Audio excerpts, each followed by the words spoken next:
Olá, seja bem-vindo ao Reverso UFES, uma produção dos alunos de jornalismo da Universidade Federal do Espírito Santo, em parceria com a TVE. Eu sou Cristal Esteves e inicio o nosso programa com uma pergunta. Você já parou para pensar como funciona a acessibilidade no esporte em terras capixabas?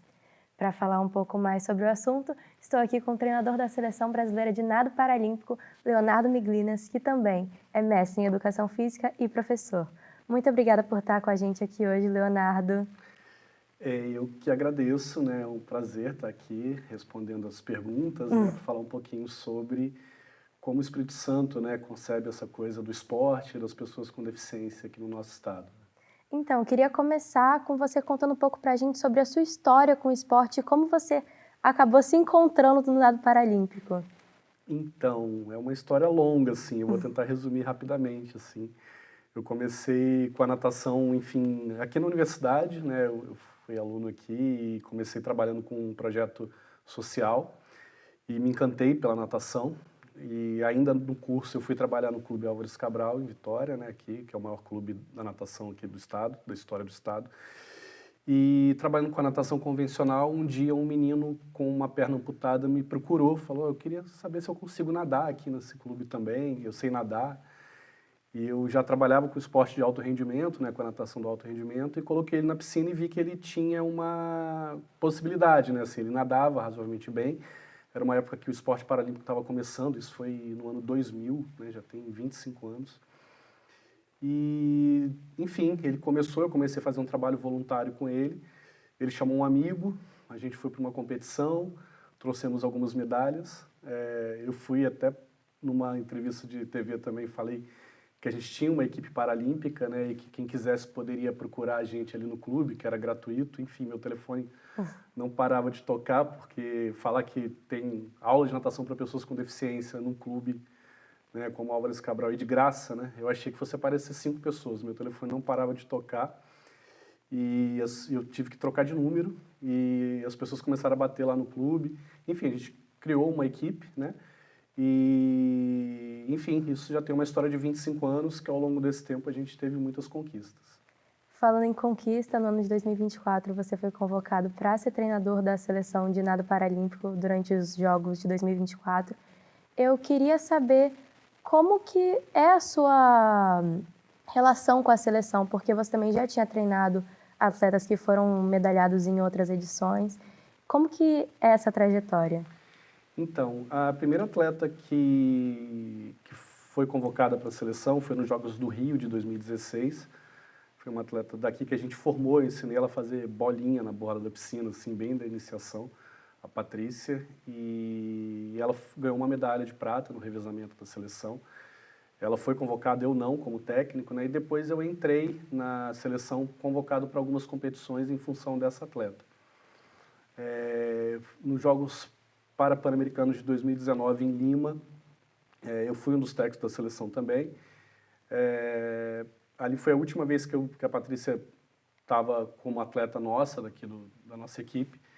Logo na sequência veio a pandemia, né? E aí veio uma atleta também do Rio, na verdade estava morando em São Paulo, que é a Mariana, para poder treinar aqui. E a partir da entrada da Mariana, em 2020, ela veio se preparar para os Jogos de Tóquio. Ela foi para Tóquio. E tem uma história curiosa, assim, eu fui o único técnico do Brasil no Olímpico e no Paralímpico que teve uma medalha conquistada em Tóquio, mas que não estava lá.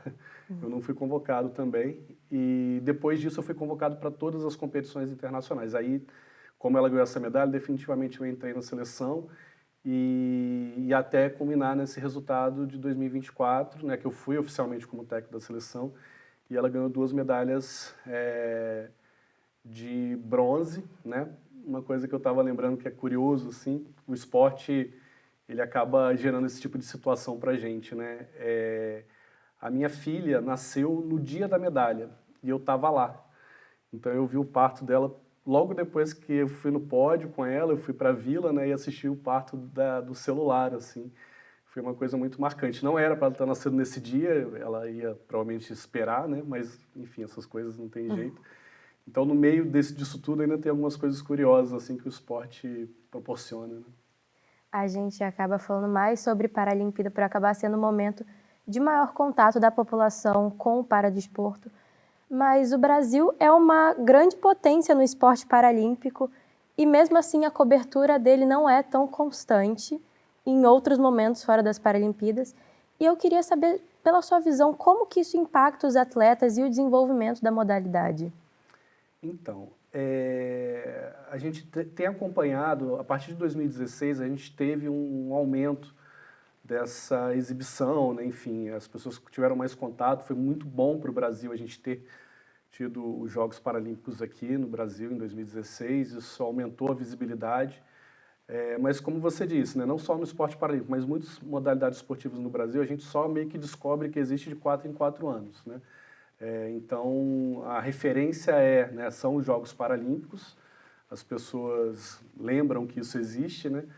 E ao longo do tempo, assim, a gente tem visto que, principalmente no TV fechada, no canal fechado, assim, algumas provas, né, algumas competições têm acontecido. Agora eu fui para o Mundial em Singapura, no Campeonato Mundial de Natação, a gente teve 2 veículos passando, né, ao vivo, uma coisa que antes não acontecia, era uma só, né, então a gente tem visto um aumento.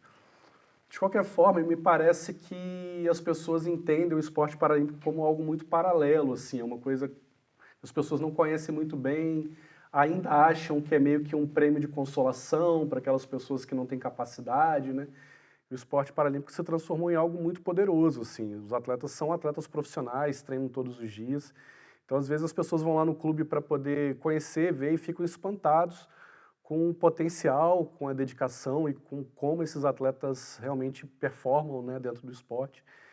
Então a gente espera que tenha mais visibilidade, né? Programas como esse ajudam a gente a desenvolver mais essa visibilidade, mas tem muita coisa ainda para a gente mostrar. Com certeza, até mesmo porque muitos desses atletas são recordistas mundiais e a população acaba não sabendo os seus nomes. Exatamente. Aqui no Espírito Santo, a gente acaba se deparando com cidades que carecem de acessibilidade de diferentes formas, desde a falta da rampa na rua e até mesmo a falta de políticas mais inclusivas. Você acredita que o cenário esportivo capixaba ainda está muito distante de ser inclusivo de maneira correta ou que ele está no caminho certo para acolher todos os atletas? Então, o Espírito Santo é um reflexo do Brasil, né, assim, em relação a respeito às questões de acessibilidade e de inclusão. Rodando o mundo aí, a gente percebe que nos países de primeiro mundo existe uma diferença muito grande da questão da acessibilidade, do respeito, né, à acessibilidade, as diferenças. A gente sofre muito, assim, com essas questões, né? Por isso que eu falo que o Brasil, no esporte paralímpico, realmente tem que ser muito valorizado, porque a gente sai de um ponto de partida muito mais complexo, né? Eu tenho atletas, por exemplo, que invariavelmente eles chegam atrasados no treino porque eles estão esperando o transporte público e às vezes passam 3, 4 ônibus e não param porque veem que é um cadeirante e aquela impressão de todo mundo, da população que está dentro do ônibus, de que vai atrasar o meu horário de trabalho, por que esse cara está saindo de casa, né?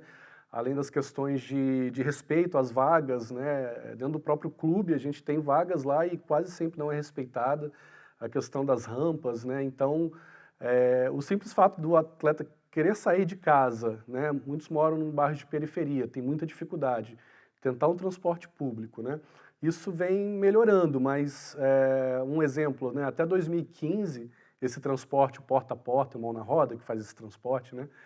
Como vêm as pessoas com deficiência, né? Até 2015, essas pessoas só poderiam pegar esses transportes se elas justificassem que estavam indo para o médico ou para a fisioterapia. Isso, para a história, foi ontem, né? Então, a gente começou em 2000, até 2015, a gente não tinha tantas pessoas frequentando porque eles tinham essa dificuldade, né? Eu tive que fazer várias reuniões falando que o que eu fazia era meio que tratamento para poder justificar. Hoje não, assim, eles podem pegar esses transportes para ir para onde quiserem. Então, a gente tem visto uma evolução, mas a gente ainda precisa evoluir muito para se equiparar, né? Eu falo que sempre, né, uma questão aí de conceito, mas que a gente ainda está numa transição de um modelo de integração social para um modelo de inclusão. A gente ainda não está dentro de uma inclusão. Com certeza, infelizmente, ainda existe uma visão muito capacitista por parte do público e da imprensa. E você sente que o esporte paralímpico ainda é tratado pela mídia e pelo público mais como uma superação do que com esporte de alta performance? Sim, essa palavra superação a gente ouve muito, né? E a gente que é do meio tenta tirar um pouco isso, né? Porque, na verdade, essa superação ela existe justamente em função da falta de acessibilidade, de respeito, né? Se eles tivessem condições iguais, né, considerando as suas características, né, e uma equidade para poder compensar isso, essa superação ela não seria necessária, né? Então, usar esse termo superação ele é muito voltado para essa coisa, né? Nossa, eles não têm todas as oportunidades, então eles precisam superar isso para ainda ter, né? A gente está querendo tirar essa ideia de superação e falar assim, não, eles são atletas que precisam, obviamente, ter acesso aos lugares, ter respeito às suas condições para que eles sejam realmente tratados como iguais, né? Até lá a gente vai ter que remar bastante, nadar bastante, para poder mostrar para a sociedade que, né, que existe uma necessidade realmente de a gente buscar essa igualdade, né? Leonardo, nossa conversa está ótima, a gente poderia passar horas aqui conversando, mas nosso tempo está chegando ao fim. Queria te agradecer mais uma vez por estar aqui com a gente hoje, por compartilhar sua história e sua opinião sobre um assunto tão importante que deve ser mais abordado. Eu que agradeço, né? Para mim um orgulho, assim, uma honra estar aqui conversando com vocês. É importante, acho que só deixar uma palavra, assim, a gente tem aqui no estado do Espírito Santo, né, uma das equipes mais poderosas, assim, do mundo no esporte paralímpico. A gente tem 4 medalhas em Jogos Paralímpicos, mais de 10 medalhas em campeonatos mundiais, é a maior equipe da história do esporte capixaba. Então, queria convidar as pessoas para conhecerem um pouco mais, de repente visitarem o nosso treino, né, acho que é importante as pessoas conhecerem um pouco mais sobre esse maravilhoso mundo aí do esporte paralímpico. Muito obrigada. Esse foi Leonardo Miglinas, técnico da Seleção Brasileira de Nado Paralímpico. E o Reverso UFES fica por aqui. Muito obrigada pela sua audiência e até semana que vem.